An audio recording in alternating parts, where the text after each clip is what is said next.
Hello, my name is Omar El-Khodary and welcome to my professional development presentation.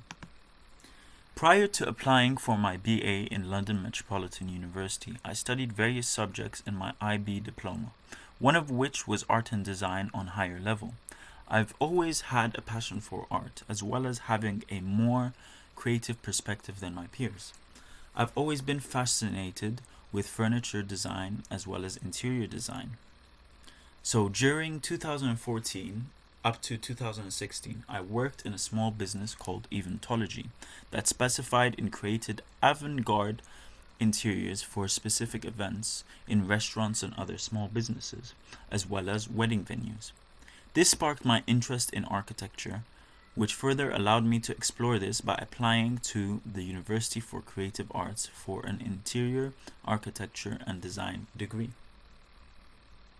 After graduating the International Baccalaureate Diploma, I was accepted into the University for Creative Arts for BA Interior Architecture and Design and started learning and exploring architecture within the world. One of the main focus during the first year was the Canterbury Cathedral, which taught me how to make precise to scale measurements, as well as learning how to use softwares such as InDesign, AutoCAD, SketchUp, and Rhino. Towards the end of second year, I realized I did not want to continue with the architecture course and decided to follow my passion and apply for a BA in fine art. The 2 years I spent at the University for Creative Arts, I learned various skills that would later come in handy. During these 2 years, I continued making art on the side because practice makes perfect and I didn't want to lose my touch. During my first year in London Metropolitan University, I started to explore different aspects of things I learned in my previous course at UCA and got involved in the workshop to create my own version of a periscope, which allowed me to view the cityscape as well as orientation within London in a different light and perspective. Throughout the first year, I explored various different subjects that influence my work, more specifically, the human body. Towards the end of first year, I took part in a pop-up show with various other artists and explored the idea of beauty within today's society. During my second year, I started to discover myself more by focusing on my heritage. I'm half Egyptian, half Moroccan, and I grew up in Egypt. However, I haven't really gotten in touch with my Moroccan side. Through my art, I started learning and exploring the culture of Morocco and implemented this in my artwork. I started exploring landscapes and backgrounds, gradients, in order to explore different ways of making my art more aesthetically pleasing. I was influenced by architecture in my work due to the previous knowledge I learned at UCA, and I started discovering myself through my work. Now we move on to the cultural identity within my work. I focused on Egypt and how my cultural background influenced my life, and how the main ideas of this project are a constant flow of knowledge between Egypt and Morocco, which revolves around architecture, culture, and artistic practices. When it came to exploring Morocco, around the area I live in London, there's a lot of Moroccan shops, which allowed me to explore the designs, the patterns, and the colors, which plays a big part in my project. There are a lot of architectural influences in my work, more specifically with Islamic doors based in Morocco, which made its way towards Western countries due to the occupation of the Ottoman Empire and moving through European countries. As well as being inspired by Islamic architecture, I started researching and looking into Islamic calligraphy. Um, I was looking at this for about 1 or 2 weeks, then decided not to implement it into my work. However, as time moved on, within my third year, I started looking back at Islamic calligraphy and implemented into my work, as it has a greater meaning and helps explore my cultural identity greater. This is the city of Chefchaouen, based in Morocco. Locals say that the blue resembles striking blue of the Mediterranean Sea, and it's famous in the region where locals used it for their drinking water. In Islamic culture, happiness and optimism is often referred and represented in the color blue. Now I'll show you the experimentation I used within my first, second, and third year.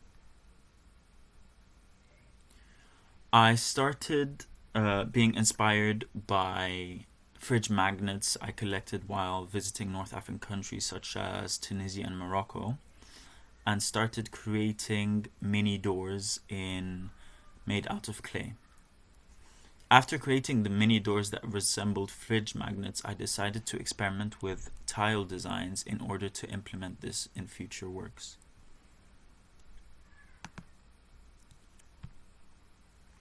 These doors express emotions of certain memories due to the positioning or even the colors. No two doors are the same. Through this part of the project, I started to develop more of an understanding about my strengths and weaknesses to creating these so-called doors.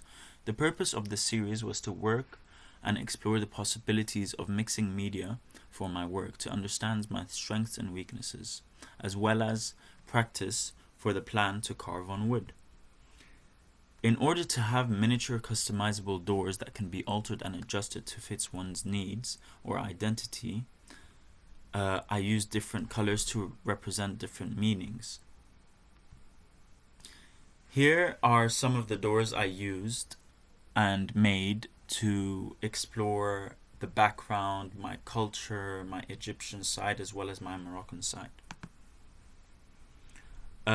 Throughout last year, during my project, I took part in Ramadan, which is the holy Islamic month of Islam.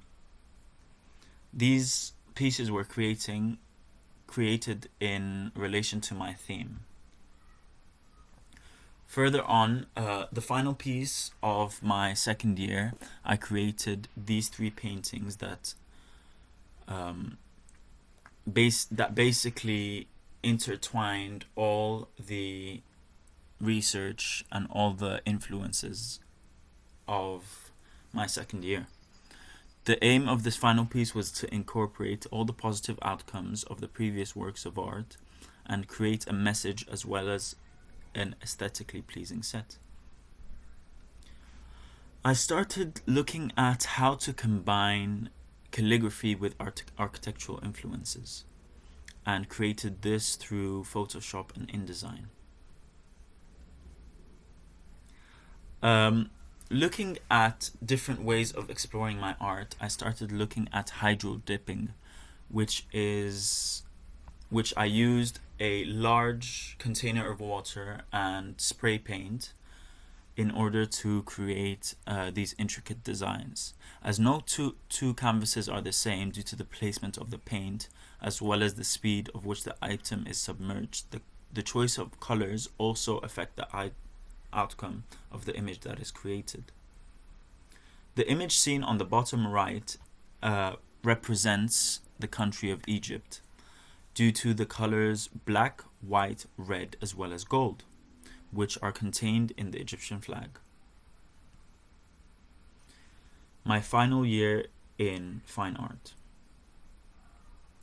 This year, I wanted to continue the process of creating miniatures in order to represent the idea of projecting an already existing idea and collaging it with a more practical way of encouraging my audience. I started off by making molds as well as little clay sculptures which were used further on in the project. After figuring out my plan, I decided to start experimenting with epoxy resin in order to come up with the desired effect. After multiple failed attempts, I was able to create a coaster which was semi-translucent as seen on the top right corner. As I continued to experiment with epoxy resin, I was able to achieve the optimum amount of using base 1 and base 2 to harden and create the best outcome for the resin. After completing the process, I decided to create a multi-sensory piece of work that allows the audience to learn more about the culture. For example, a candle or a bar of soap, which I can customize. By mixing aromatherapy essential oils to create the desired smell, I chose to make soap bars in order to stick to the COVID-19 guidelines.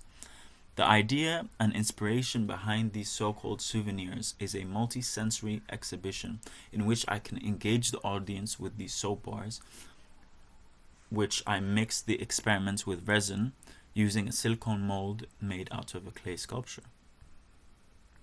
Continuing on from the projects in the previous years, I decided to focus my final project of my third year on my cultural identity. As seen on the image on the top left, this resembles the flag, the background resembles the flag of the Moroccan nation, which is red and green. In the middle of the flag, there's a green star. The two symbols in the foreground mean hope and are often portrayed in ancient Egyptian symbolism. These are portrayed in gold leaf. Other influences have also come back into my work from the previous years, such as Islamic calligraphy, which will be presented in the end of year show. I started using gold leaf when trying to emphasize the foreground of the symbols. I decided to continue using the background of galaxies in order to represent the idea of 1 in a million. The uses of galaxies throughout my work represent the idea that throughout the universe there is only one of me in all my uniqueness. Therefore, it shows the vast space with me in the middle. This doesn't mean I'm the center of the universe. However, I'm the center of my own universe. To add to professional practice, I've thought of ways in order to implement my signature and my artwork into the real world, and how I would be able to focus on my career after my degree. With regards to implementing soap and resin, I decided to create the idea of multi-sensory artwork, which can be used to teach about culture. I've already set up a small business selling these hand soap to friends and family, and set up an Instagram where I'll be posting more and more. The inspiration of this came from not being able to travel, as mentioned before, and allowing customers to have a piece of my culture within their household. These soaps are completely customizable, where the customer will message me on social media platform asking me for the color and fragrance. Within my fragrances and selections, I have eucalyptus, lavender, lemongrass, sweet orange, as well as oud, which is a signature Arabic smell, as well as fruity senses. These are all sourced from organic materials, and hopefully I'll be able to expand this little business and work from there.